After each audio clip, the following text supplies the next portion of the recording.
ശ്രീ ആന്റണി?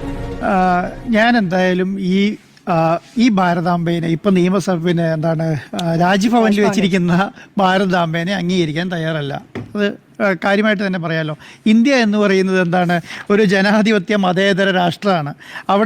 അവിടെ ഭരിക്കുന്നത് ഭരണഘടനയുടെ കീഴിലാണ്. അല്ലാതെ തോന്നുന്നവർക്ക് തോന്നുന്ന ഭാഷയിൽ തോന്നുന്ന ശൈലിയിൽ ഒരു പടം കൊണ്ടുവച്ചിട്ട് ഇതിനെ പൂജിച്ചോളാൻ പറഞ്ഞാൽ അത് ഈ അംഗീകരിക്കേണ്ട ഗതികേടൊന്നും ഇന്ത്യൻ ജനതയ്ക്ക് ഇപ്പോൾ വന്നിട്ടില്ല എന്നുള്ളതാണ് ഇതിൻ്റെ ഏറ്റവും പ്രധാനപ്പെട്ട കാര്യം. എന്നാൽ RSSൻ്റെ കാവിക്കൊടി കയ്യിൽ പിടിച്ചിട്ട് സിംഹത്തോടൊപ്പം നിൽക്കുന്ന ഒരു ഭാരതാംബേനെ വെച്ചിട്ട് ഇതാണ് നിങ്ങളുടെ ഭാരതാംബയുടെ ചിത്രം എന്ന് പറഞ്ഞാൽ അത് അംഗീകരിക്കേണ്ട ഗതികേടൊന്നും ഇപ്പോഴത്തെ കേരളത്തിലും അല്ലെങ്കിൽ ഇന്ത്യയിലുള്ള ജനങ്ങൾക്കും വന്നിട്ടില്ല എന്നുള്ള കാര്യം കൂടെ മനസ്സിലാക്കിക്കൊള്ളുക. ഒന്നാമത്തെ കാര്യം. രണ്ടാമത്തെ കാര്യം എന്താണെന്നറിയോ? നമ്മുടെ രാജ്യം എന്ന് പറയുന്നതെന്നറിയോ, ഹിന്ദുക്കളും മുസ്ലിങ്ങളും ക്രിസ്ത്യാനികളും എല്ലാം കൂടി ചേർന്നതാണ്. ഞാൻ നാളെ രാവിലെ പറയുകയാണ് എനിക്കൊരു കുരിശിൻ്റെ അടയാളമുള്ള ഒരു ഭാരതാംബേനെ തരുന്ന പറഞ്ഞാൽ നിങ്ങൾ തരുമോ? RSSകാർ സമ്മതിക്കുമോ? നാളെ രാവിലെ പിണറായി വിജയൻ അവിടെ അവരുടെ കേരളത്തിൻ്റെ ചിഹ്നവും ഇന്ത്യയുടെ ചിഹ്നമൊക്കെ എടുത്ത് ദൂരെ കളഞ്ഞിട്ട് നാളെ ഒരു അരിവാളും ചുറ്റികയും നക്ഷത്രം എല്ലാം കൂടി വെച്ചാൽ നിങ്ങൾ സമ്മതിക്കുമോ? ഇതൊന്നും പറയില്ലല്ലോ. RSSന് പൂജിക്കണേ RSS പൂജിച്ചോന്നേ. ആരാ RSSനോട് പൂജിക്കേണ്ടതെന്ന് പറയുന്നത്? കേരളത്തിലെ രാഷ്ട്രീയ പാർട്ടികളും സംഘടനകളും എല്ലാം ഇഷ്ടംപോലെ അവരുടേതായ കൊടികളും അവരുടേതായ ചിഹ്നങ്ങൾ യൂസ് ചെയ്യുന്നുണ്ടല്ലോ. നിങ്ങൾ യൂസ് ചെയ്തോ, പക്ഷെ അത് അടിച്ചേൽപ്പിക്കാൻ നിൽക്കരുത്. കേരളത്തിലെ ജനങ്ങൾ അവരുടെ സ്ഥാപനത്തിൽ നിങ്ങളുടെ സ്ഥാപനത്തിൽ ഇത് ഗവർണറുടെ സംവിധാനം എന്ന് പറയുന്നത് അല്ലെങ്കിൽ രാജ്ഭവൻ എന്ന് പറയുന്നത് RSSകാർ വീട്ടിൽ തീർത്തോണ്ടുന്ന സാധനമല്ല. ഇത് ജനങ്ങളുടെ പൈസ എടുത്ത് ജനങ്ങൾ ഉണ്ടാക്കിയ നമ്മുടെ പൈസയാണ്. ഇവിടുത്തെ ഓരോരുത്തരുടെയും പൈസയാണ്. ഈ പറഞ്ഞ രാജ്ഭവൻ നടത്തിക്കൊണ്ട് പോകാൻ കൊടുക്കുന്ന പൈസയില്ലേ, അത് ഞങ്ങൾ നികുതി കൊടുക്കുന്ന പൈസയാണ്. ഇവിടുത്തെ ക്രിസ്ത്യാനി, ഇവിടുത്തെ ഹിന്ദു, ഇവിടുത്തെ മുസ്ലിം പൈസ കൊടുക്കുന്ന പണം കൊണ്ട് അവിടുത്തെ കാര്യങ്ങൾ ചെയ്യുന്നത്. ഈ പരിപാടി നടത്തുന്ന പണം കൊടുക്കുന്നത് കേരള സർക്കാരാണ്. അതാരല്ല, അത് ഈ പറയുന്ന RSSകാരെ വീട്ടിൽ നിന്ന് കൊണ്ടിരുന്നല്ലോ. അപ്പം നമ്മളെ സംബന്ധിച്ചിടത്തോളം ഒറ്റ വാക്കിൽ പറഞ്ഞാൽ ഇതൊന്നും അംഗീകരിക്കേണ്ട, ഇതൊന്നും RSS നികുതി കൊടുക്കുന്നുണ്ട്. അത് ഇന്ത്യ ഭരണഘടന അതുകൊണ്ട് RSSകാർ പറയുന്ന കാര്യം നമ്മൾ കേൾക്കേണ്ട വരും. അതുകൊണ്ട് ഞങ്ങൾ കേൾക്കേണ്ട പൗരന്മാരിൽ RSS ഉണ്ടാകും. അങ്ങനെയാണെങ്കിൽ ഞാൻ നികുതി കൊടുക്കുന്ന ഞാൻ നികുതി കൊടുക്കുന്ന ഈ പറയുന്ന രാജ്ഭവനുണ്ടല്ലോ, എന്റെ പണം കൊണ്ടുണ്ടാക്കിയ രാജ്ഭവനുണ്ടല്ലോ,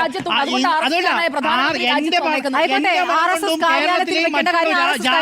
രാഷ്ട്രീയക്കാരുടെ പണം കൊണ്ടുണ്ടാക്കിയ രാജ്ഭവനിൽ ഞാൻ പറയുന്ന ബിംബം കൂടെ നിങ്ങൾ വെക്കുവോ? നിങ്ങൾക്ക് തോന്നുന്ന ബിംബം വെക്കാൻ പറ്റില്ല. അതിനാണ് ഇവിടെ ഭരണഘടനയുള്ളത്, അതിനാണ് നിയമമുള്ളത്, അതിനാണ് ഭരണഘടനയിൽ പറയാത്ത ഇന്ത്യൻ നിയമത്തിൽ പറയാത്ത ഒരു ധ്വജത്തെയും ഒരു ഭാരതാംബേനെ അംഗീകരിക്കേണ്ട ഗതികേട് ഇന്ത്യൻ ജനതയ്ക്ക് വന്നിട്ടില്ല. അത് കുറച്ചുകൂടെ കഴിയട്ടെ. നിങ്ങൾ ഈ പറയുന്ന സംവിധാനങ്ങൾ മുഴുവൻ കൈയടക്കുക, അന്നേരം ആലോചിക്കാം. ഇപ്പൊ കേരളം ഭരിക്കുന്ന ഇടതുപക്ഷ മുന്നണിയാ, ഇപ്പൊ കേരളം ഭരിക്കുന്ന പിണറായി വിജയനാ, ഇപ്പൊ കേരളം ഭരിക്കുന്ന CPI ആ.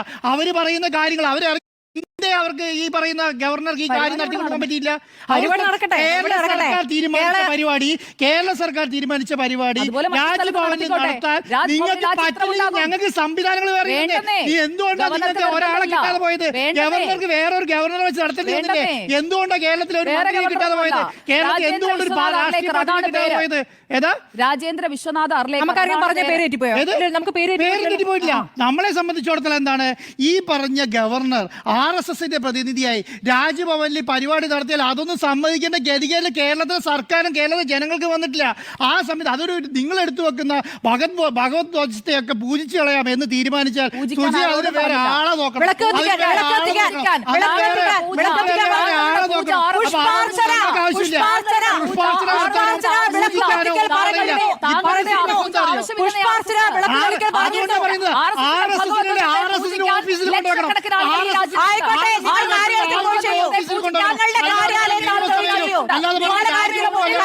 വിളക്ക് കൊളുത്താൻ ഈ രാജ്യത്തെ ലക്ഷക്കണക്കിന് ആളുകൾ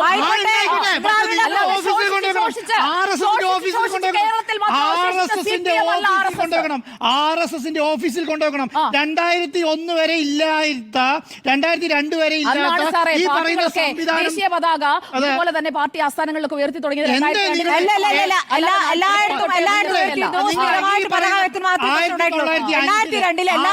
എല്ലാ ദിവസവും പതാക വെക്കാനുള്ള തീരുമാനം 2005 ഈ പറഞ്ഞ ടാഗോർ വരച്ച ഭാരതാംബേനെ നിങ്ങൾക്ക് എന്തേ അംഗീകരിക്കാൻ പറ്റാത്തെ? നിങ്ങൾക്ക് അങ്ങനെ ഭാരതാംബേനോട് സ്നേഹമാണെങ്കിൽ അത് അംഗീകരിച്ചുകൂടായിരുന്നോ? നിങ്ങൾക്കൊരു പതാക അംഗീകരിക്കുന്നില്ല. അല്ല, കാവിക്കൊടി പിടിച്ച ഒരു ഭാരതാംബേനെ ഉണ്ടാക്കിയിട്ട് ഇവരെ അംഗീകരിച്ചോളൂ എന്ന് പറഞ്ഞാൽ അത് അംഗീകരിക്കേണ്ട ഗതികളൊക്കെ ഇന്ത്യയിലെ മുസ്ലിങ്ങൾക്കും ഇന്ത്യയിലെ ഹിന്ദുക്കൾക്കും ഇന്ത്യയിലെ ക്രിസ്ത്യാനികൾക്കും വന്നിട്ടില്ല.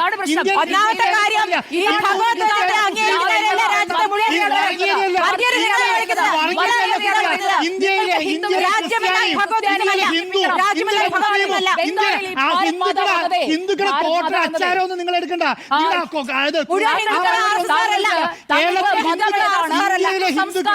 ഇന്ത്യയിലെ ഹിന്ദുക്കളും ഈ രാജ്യത്തിന്റെ സംസ്കാരമല്ല. നിങ്ങൾ ഒരു മിനിറ്റ്, അല്ലാതെ ഒരു ഹിന്ദുക്കളുടെ അല്ല, നിങ്ങളുടെ ഇന്ത്യയിലെ മുഴുവൻ ഹിന്ദുക്കളുടെ കച്ചവടം നിങ്ങൾ എടുക്കണ്ട. ഇന്ത്യയിലെ ഹിന്ദുക്കളെയും ഇന്ത്യയിലെ ക്രിസ്ത്യാനികളുടെയും ഇന്ത്യയിലെ മുസ്ലിങ്ങളെയും മതേതര വിശ്വാസികളായ ജനങ്ങളുടെ മുഴുവൻ അംഗീകാരം ഉണ്ടെങ്കിൽ മാത്രമേ നിങ്ങൾ വെച്ചാൽ മതി. അല്ലെങ്കിൽ നിങ്ങൾ RSSന്റെ ഓഫീസിൽ കൊണ്ടുവച്ചോളൂ. അല്ലാതെ ഇതിനെ പൂജിക്കാനും ഇതിന് പുഷ്പാർച്ചന നടത്താനും നമ്മളെ നേരെ കിട്ടൂല. പക്ഷേ ഇവിടെ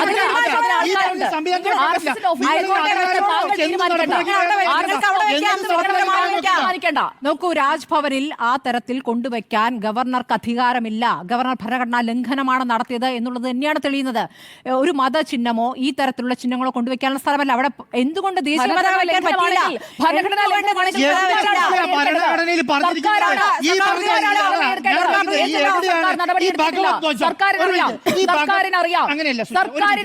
ഒരു മിനിറ്റ് സുജിയ, പിണറായി വിജയൻ സർക്കാർ അത്രയ്ക്ക് വിവരമില്ലാത്ത സർക്കാരാണോ? പിണറായി വിജയൻ സർക്കാരിന് അറിയാം ഇതിൽ ഭരണഘടനാ ലംഘനമുണ്ടെങ്കിൽ നടപടിയെടുക്കാൻ. CPIയുടെ MP സ്വന്തം നിലയ്ക്ക് പോകേണ്ട ആവശ്യമില്ല. സർക്കാർ എന്ന നിലയിൽ പറയാം ഗവർണറെ തിരിച്ചു വിളിക്കാൻ. ഇവിടുത്തെ ഓരോ പൗരനും, എനിക്കും സ്മൃതിക്കും സുജയ്ക്കും ഇവിടുത്തെ സാധാരണക്കാരന്റെ ജനങ്ങൾക്ക് മുഴുവൻ ഓരോ പൗരനും രാഷ്ട്രപതിക്ക് പരാതി കൊടുക്കാനുള്ള അധികാരമുള്ള രാജ്യമാണ് ഇന്ത്യ.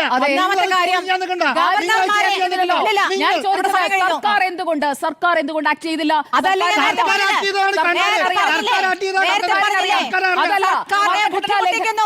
മാഡം, ഞാൻ അദ്ദേഹത്തോടാണ് സംസാരിക്കുന്നത്. ഭരണഘടനാ ലംഘനമുണ്ടെങ്കിൽ സംസ്ഥാന സർക്കാർ എന്തുകൊണ്ട് അക്കാര്യം ചൂണ്ടിക്കാട്ടി ഗവർണറെ തിരിച്ചു വിളിക്കണമെന്നല്ല?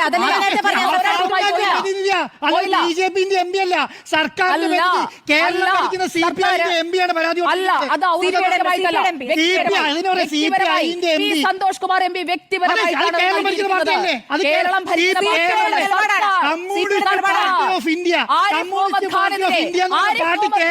ഞാൻ പറയാം സാർ, ആരിഫ് മുഹമ്മദ് ഖാനെ തിരിച്ചു വിളിക്കണമെന്നുള്ള ആവശ്യം സർക്കാരാണ്. എന്റെ മുഖ്യമന്ത്രി എന്ന് പറഞ്ഞിട്ട് എന്റെ മുഖ്യമന്ത്രി തന്നെയാണ്. അത് ഉമ്മൻചാണ്ടി ആയാലും പിണറായി വിജയൻ ആയാലും എന്റെ മുഖ്യമന്ത്രി പറയാൻ എനിക്ക് ആർജവുമുണ്ട്. പിണറായി വിജയനോട് എനിക്ക് കൊതിക്കറിയില്ല.